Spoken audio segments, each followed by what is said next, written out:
सिवान के पूर्व सांसद मोहम्मद शहाबुद्दीन के निधन के बाद से जो लालू परिवार से दूरियां बढ़ी थी, अब वो खत्म होने जा रही हैं।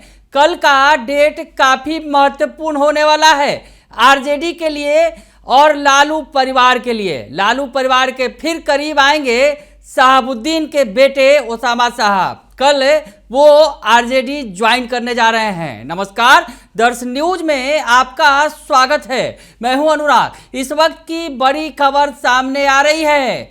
लालू परिवार के फिर करीब आ रहा है मोहम्मद शहाबुद्दीन का परिवार। सिवान के कद्दावर नेता जिनकी एक वक्त तूती बोलती थी और लालू यादव के सबसे करीबी नेताओं में एक थे मोहम्मद शहाबुद्दीन, लेकिन मोहम्मद शहाबुद्दीन से दूरियां बढ़ती चली गई थी।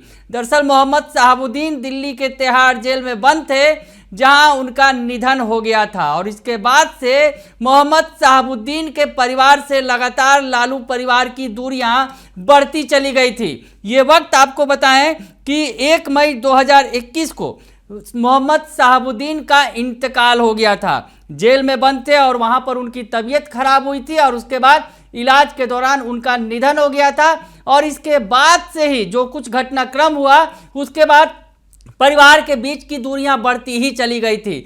दरअसल मोहम्मद शहाबुद्दीन का परिवार चाहता था कि मोहम्मद शहाबुद्दीन का जो शव है वो सिवान लाया जाए, वहां उसे लाकर दफनाया जाए, लेकिन इसमें कोई मदद नहीं की उनकी लालू परिवार ने। उसके बाद काफ़ी गुस्सा और गम देखने को मिला था मोहम्मद शहाबुद्दीन के परिवार और उनके समर्थकों के बीच में, और उसके बाद उन्हें दिल्ली में ही दफनाया गया था। दरअसल उस वक्त कोरोना का वक्त था और कोरोना प्रोटोकॉल के मुताबिक शव को सिवान लाने नहीं दिया गया था। तो ये उस वक्त की बात है, लेकिन अब 2024 का वक्त है और 2025 में विधानसभा चुनाव है। ऐसे में 2025 के विधानसभा चुनाव के पहले ये बड़ी घटनाक्रम साबित हो सकती है। मोहम्मद शहाबुद्दीन का परिवार फिर एक बार लालू परिवार के साथ मिलने जा रहा है और मोहम्मद शहाबुद्दीन के बेटे ओसामा साहब आरजेडी ज्वाइन करने जा रहे हैं। और कल जो खबरें आ रही हैं जिस तरह से कि लालू राबड़ी आवास में मोहम्मद शहाबुद्दीन के बेटे ओसामा साहब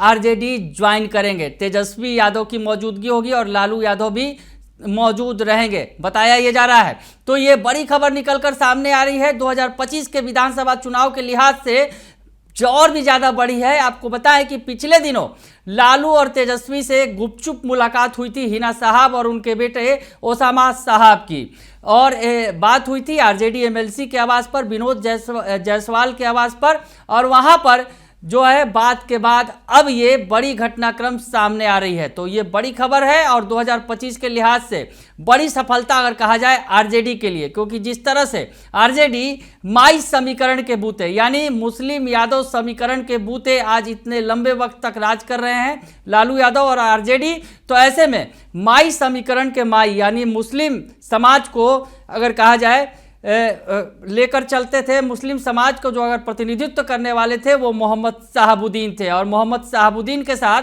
सिवान ही नहीं, सिवान के अगल बगल और इर्द गिर्द के कई सारे जिले और जो कई सारे क्षेत्र हैं वो उनसे प्रभावित थे। तो ऐसी स्थिति में लालू परिवार के लिए ये बड़ी सफलता होगी। आपको बताएं कि अभी जो पिछला लोकसभा चुनाव हुआ 2025 का लोकसभा चुनाव, उस वक्त लालू परिवार मोहम्मद शहाबुद्दीन की पत्नी हिना साहब पर टकटकी लगाए बैठा था कि वो आरजेडी कैंडिडेट के तौर पर मैदान में उतरे। इसके लिए जो सीट घोषित की गई, जो लिस्ट जारी किया गया था, उसमें सिवान के कैंडिडेट के नाम का ऐलान तक नहीं किया गया था। अंत तक इंतजार किया गया कि हिना साहब आरजेडी से आकर चुनाव लड़े, लेकिन हिना साहब ने फैसला ले लिया था कि वो निर्दलीय ही मैदान में उतरेंगी, और हिना साहब निर्दलीय मैदान में उतरी थी और उन्होंने आरजेडी को पूरी तरह से छोड़ दिया था। तो ऐसे में आरजेडी इस सीट पर नंबर 3 पर चली गई थी। मुकाबला जेडीयू और हिना साहब के बीच हुआ था और अवध बिहारी चौधरी को आखिरी वक्त पर उतारा गया था आरजेडी की तरफ से, लेकिन वो मुकाबले में नजर नहीं आए थे। तो शहाबुद्दीन, मोहम्मद शहाबुद्दीन परिवार का जो दबदबा है वो सिवान पर अब भी कायम है। 2024 के लोकसभा चुनाव में ये तय हो गया था और ऐसे में 2025 के पहले फिर से एक बार मोहम्मद शहाबुद्दीन के परिवार से जो दूरी 2021 से बढ़ी थी, अब वो खत्म होने जा रही है। फिर ये दोनों परिवार पास आने जा रहा है।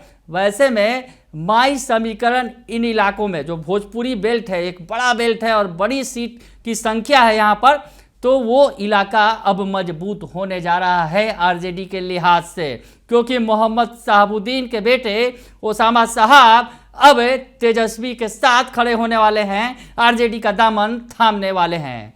तो कल तक इंतजार कीजिए। रविवार को बताया ये जा रहा है कि सुबह के वक्त 10, साढ़े 10, 11 बजे के आसपास ये कार्यक्रम होगा लालू राबड़ी आवास पर, और वहां पर मोहम्मद शहाबुद्दीन और हिना साहब के बेटे ओसामा साहब आरजेडी का दामन थाम लेंगे। बने रहिए दर्शन न्यूज के साथ, तमाम खबरों से आपको अपडेट रखेंगे। फिलहाल के लिए इतना ही, धन्यवाद।